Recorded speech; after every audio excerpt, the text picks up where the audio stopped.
Hi guys, CGC only grammar में आपका स्वागत है।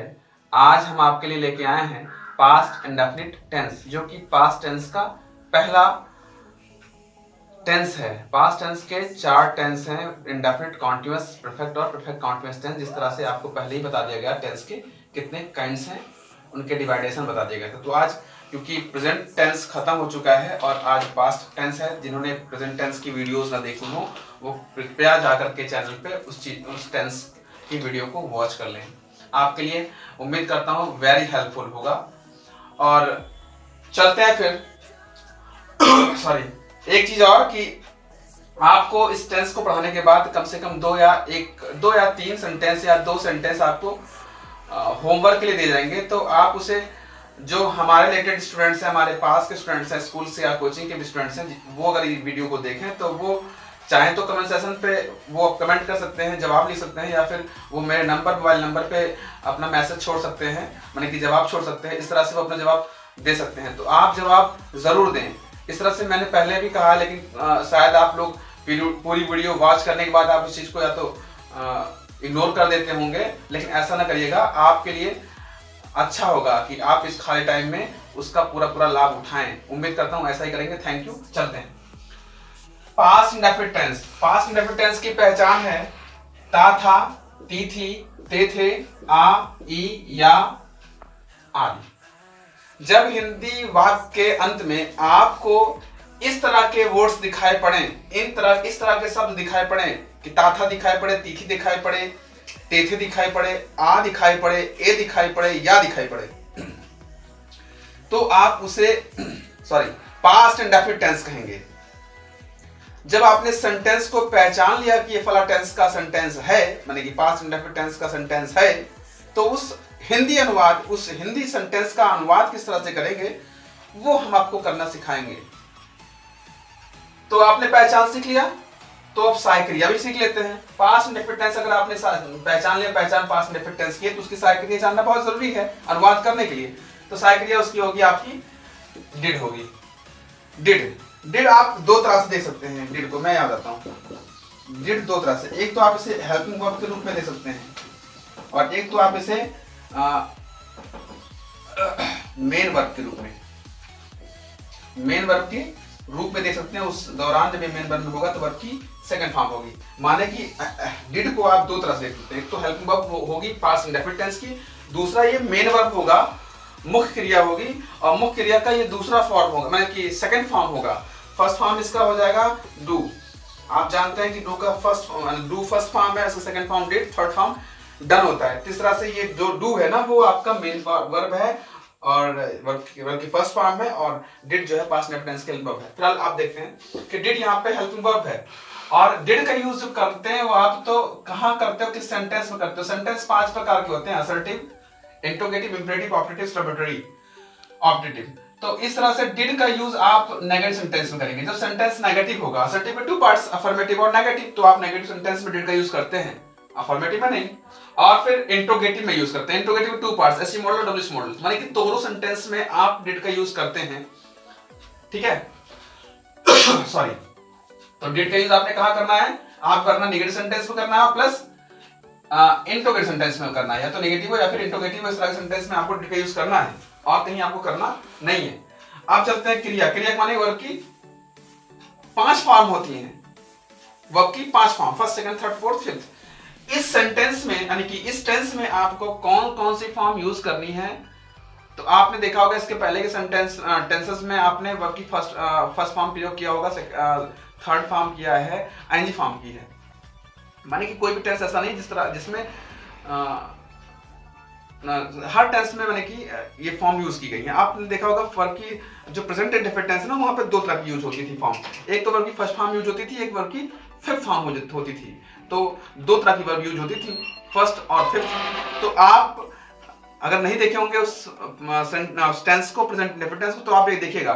तो उसी तरह से यहाँ पे भी कुछ ऐसा ही यूज होने वाला है। यहाँ पे भी 2 तरह की फॉर्म यूज होगी। एक तो वर्ब की फर्स्ट फॉर्म यूज होगी, दूसरा वर्ब की सेकंड फॉर्म की यूज होगी। तो वर्ब की फर्स्ट फॉर्म का यूज होगी वो देखते हैं। वर्ब की फर्स्ट फॉर्म का यूज करेंगे आप नेगेटिव सेंटेंस में, जैसे कि आपने देखा कि नेगेटिव सेंटेंस में डिड का यूज करते हैं सहायक क्रिया बनेगी। तो वर्ब की फर्स्ट फॉर्म का यूज करेंगे आप नेगेटिव में और प्लस इंट्रोगेटिव में करेंगे। जबकि सेकंड फॉर्म, जो वर्ब की सेकंड फॉर्म होगा उसका यूज आप करेंगे अफर्मेटिव सेंटेंस में, समझे?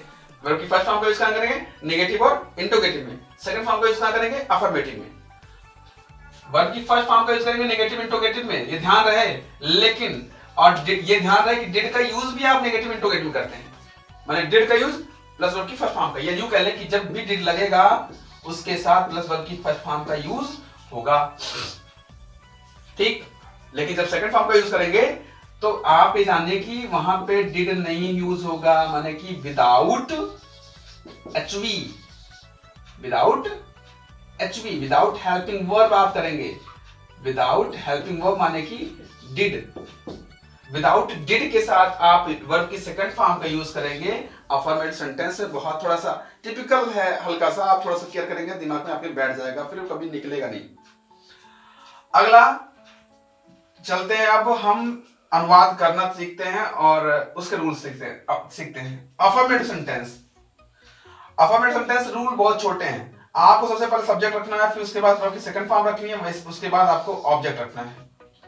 और भी किस तरह से वर्ड्स आपको मिलते हैं तो आप उसको रख सकते हैं, जैसे कंप्लीमेंट से बोलते हैं। अगर ऑब्जेक्ट के अलावा कोई और वर्ड से या ऑब्जेक्ट हो ही ना तो भी आप वर्ब की सेकंड फॉर्म के बाद ही रख सकते हैं। अगर आपको कंप्लीमेंट या ऑब्जेक्ट के अलावा भी कुछ ऐसे वर्ड्स हैं तो आप उसके ऑब्जेक्ट के बाद रख सकते हैं। मैंने कंप्लीमेंट इस रूल में जोड़ा नहीं है, आप उसको रख सकते हैं।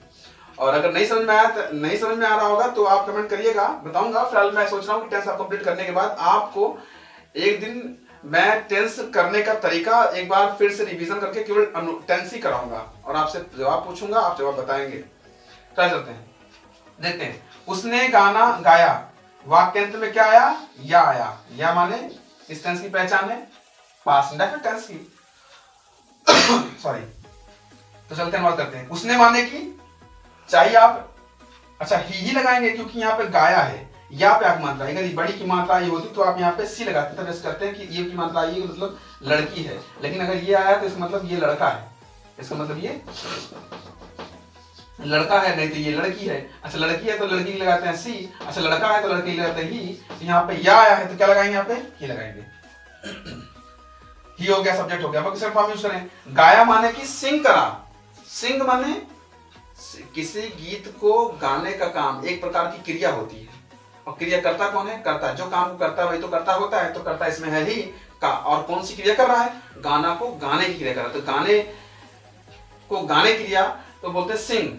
सिंग की सेकंड फॉर्म होती है सैंग, SANG, ये सेकंड फॉर्म है, ये वर्ब की सेकंड फॉर्म में ध्यान रहे, याद है। तो ही सैंग, क्या गाया? ऑब्जेक्ट क्या है इसमें? गाना, तो लिखेंगे a song, he सैंग a song. अच्छा एक सेंटेंस है, राम ने परीक्षा दी। ये सेंटेंस आप अपने कॉपी में नोट करिएगा और उसका जवाब आप समझ के लिख के दीजिएगा, जरूर दीजिएगा। नेगेटिव देखते हैं। नेगेटिव सेंटेंस, नेगेटिव का मतलब होता है नकारात्मक, नकारात्मक जिसका जवाब आप ना में दे रहे हो, जिसमें आपकी इग्नोरेंस शामिल हो, उसको बोलते हैं नेगेटिव सेंटेंस। देखते हैं, सब्जेक्ट प्लस डिड माने कि इसको हम बोले यहाँ पे हेल्पिंग है, ये एचबी है ना, हम यहाँ पे एचबी लिखे या फिर साइकिल लिखती है, बात एक ही है। चाहे यहाँ पे एचबी लिखते हैं, चाहे हमने डिड लिख दिया। सब्जेक्ट प्लस डिड या HB plus not plus verb की first form plus object. Sentence देखते हैं, मवेशियां खेत में नहीं चरती थीं। मवेशियां खेत में नहीं चरती थीं। मवेशियां का मतलब होता है जानवर, चार पैर वाले, इसमें गाय भैंस वगैरह वगैरह, जैसे आप देख रहे होंगे इस तरह से, इस तरह खेत वगैरह में बहुत से जानवर हैं, तो उसको बोलते हैं मवेशी, जिसके चार पैर। तो मवेशियों को इंग्लिश बोलते हैं कैटल, CATTLE,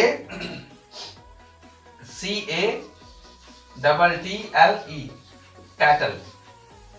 कैटल माने मवेशिया, इसका प्लूरल नहीं बनता। अब आप मवेशियां बोले या फिर मवेशियों बोले, चाहे आपके बोलने से मवेशियों में एक वचन शामिल हो रहा हो चाहे बहुवचन शामिल हो रहा हो, लेकिन उसकी अंग्रेजी कैटल ही होगा। आप कैटल्स नहीं लिख सकते, क्यों? क्योंकि इसका बहुवचन बनता नहीं है, तो इसलिए लिखते हैं चले साइकिल, आप बहुवचन की लगाएंगे। अगर आप बहुवचन साइड जाहिर कर रहे हैं तो सकते हैं। मवेशियां खेत में नहीं चरती थी, तो कौन नहीं चरता था? मवेशियां। मवेशियां माने द कैटल, सब्जेक्ट हो गया, डिड लगाते साइकिल, यहाँ पे डिड लग गया, नॉट लगाए नॉट। अच्छा नेगेटिव सेंटेंस में मैं बताता हूँ, नेगेटिव सेंटेंस में अगर करना है तो डिड का यूज करते हैं प्लस वर्ब की फर्स्ट फॉर्म यूज करते हैं, तो वही तो हो रहा है, डिड यहाँ पे लगा फर्स्ट फॉर्म है, तो द कैटल डिड नॉट। चरना मतलब ग्रेज करना, GRAZE, ग्रेज माने चरना, घास को चरने काम करती हैं गाय भैंस, उसको बोलते हैं ग्रेज। तो क्या the cattle did not graze, कहाँ नहीं चरती थी, इन द फील्ड, फील्ड माने मैदान। ये सेंटेंस अफर्मेटिव का और नेगेटिव कंप्लीट हुआ। नेगेटिव के लिए बोल देता हूँ सेंटेंस, एक सेंटेंस कर लिखिएगा, लकड़हारा जंगल में लकड़ियां नहीं काटता था। फिर से एक बार, लकड़हारा जंगल में लकड़ियां नहीं काटता था। दो सेंटेंस हो गए, तो दो सेंटेंस आपके होमवर्क हैं, एक तो ये, दूसरा मैंने बोल दिया। अब अगला चलते हैं इंटेरोगेटिव में। इंट्रोगेटिव के टू पार्ट्स, HE मॉडल और WH मॉडल। HE मॉडल देख लेते हैं, अभी WH मॉडल बता दूंगा, फिलहाल में जगह करना थोड़ी सी इधर से बताऊंगा। HE मॉडल माने हेल्पिंग वर्ब, HE मतलब हेल्पिंग वर्ब, एक ऐसा इंट्रोगेटिव सेंटेंस जिसकी हिंदी की शुरुआत क्या से हो और अंग्रेजी शुरुआत हेल्पिंग वर्ब से हो, उसको बोलते हैं HE मॉडल। रूल है HV plus subject plus verb की first form plus object plus question mark, लगाना ना भूले। सेंटेंस देखते हैं, क्या किसान खेती करता था, क्या किसान खेती करता था, क्वेश्चन मार्क लगाना ना भूलें, क्वेश्चन मार्क लगाएं जरूर। पहचान आपने देख ली होगी, वाक्य के अंत में क्या आया, था था आया, था था आपने देख लिया होगा, ये है।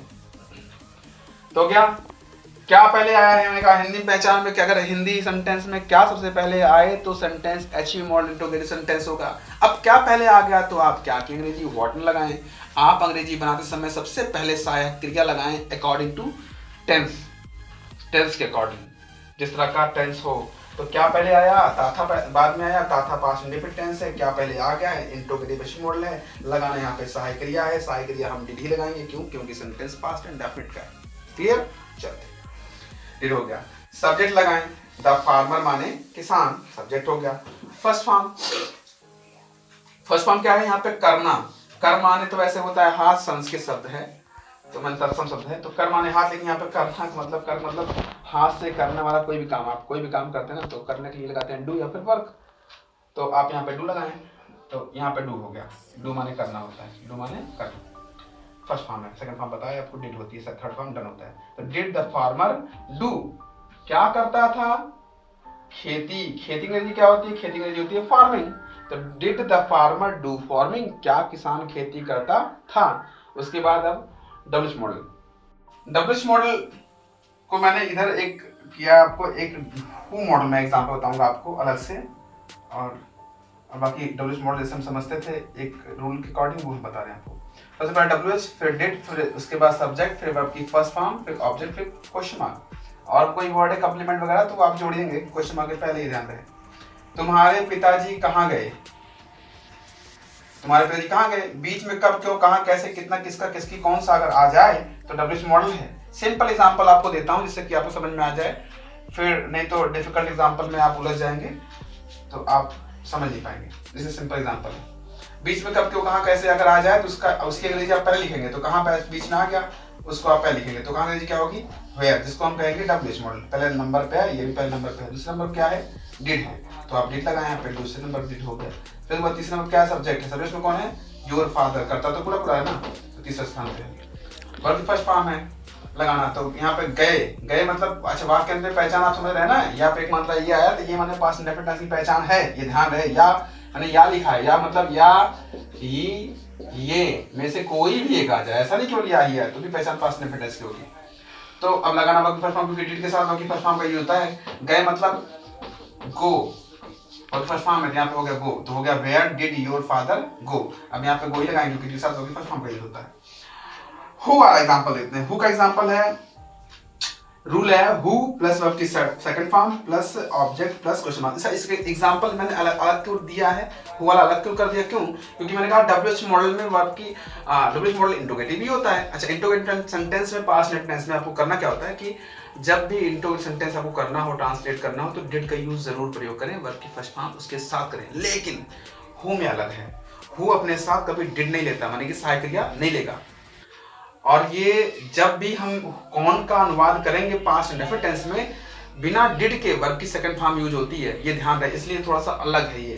तो हो गया आज खाना कौन बनाया, कौन बीच में आ गया ना, तो कौन की अंग्रेजी क्या होती है हु। आप रूल क्या कहता है, वो सेकंड फॉर्म लगाएं, हु एट। अच्छा सॉरी, बनाया है तो यहाँ पे बनाया होगा, एट नहीं होगा, यहाँ आप करेंगे cooked, who cooked, who cooked, cooked माने बनाया है, पकाया। और उसके बाद ऑब्जेक्ट क्या है, खाना, खाना मतलब फूड, तो हु कुक्ड फूड। मैंने कहा जो वर्ड बची है वो आप अंत में जोड़ें, तो बचा इसमें क्या है, आज, तो हु कुक्ड फूड टुडे, तो आज लास्ट में जोड़ देते हैं, हु कुक्ड फूड टुडे या who prepared food today. Thanks for watching video.